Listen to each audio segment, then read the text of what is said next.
And before we get to Alex Kirchner with the weather, here's a look from the Earth Cam live in Chicago. The conditions there, the worst in the world today in terms of air quality. Haze just covering the city's skyline, and we send it over to Alex for a look at how it's impacting us here as well.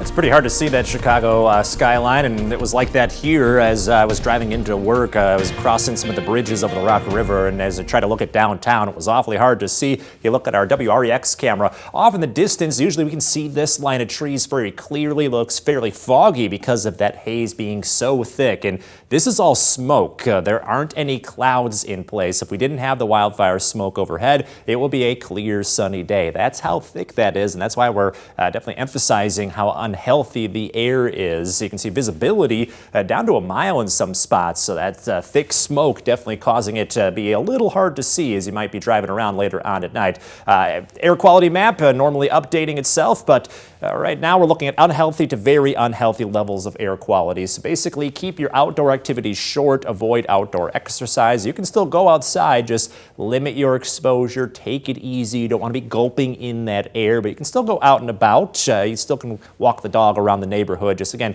limit your time spent outdoors with all of this, and then try to keep things as closed up as possible. Again, that depends on if you have air conditioning or not. You don't want to overheat your house by leaving the windows closed, but you want to try to keep that outdoor air outside as much as you can while we still have that haze in play.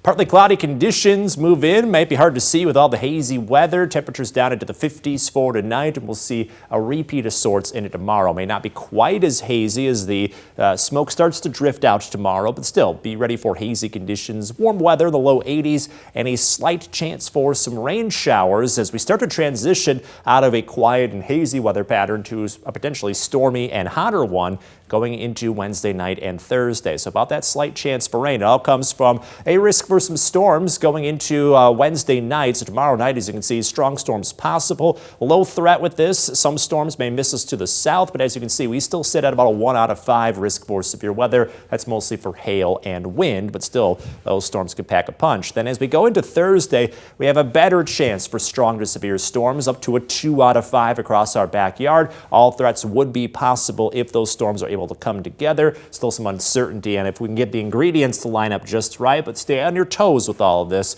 Make sure you're monitoring the forecast as we provide updates later this week with those storms coming through. Future Track, as you can see, showing some hints here of some strong storms very early Thursday morning. So here's that Wednesday night threat. Then we go into Thursday, mainly dry day ahead. Late in the afternoon, though, that's when some strong storms bubble up, and as you can see, they look to be rather hit or miss, which is why we're going to continue to monitor this and let you know if they're able to cross our path or not. Be ready for some heat on Thursday with that chance for storms. We have highs in the 90s, a little cooler for Friday with a continued chance for thunderstorms, and then we look a little quieter going into the end of the week and especially into the holiday. Hotter by then, as you can see, high of about 90 on Tuesday. In your most accurate 10-day forecast, we'll continue to hold on to the heat and possibly more chances for storms late next week.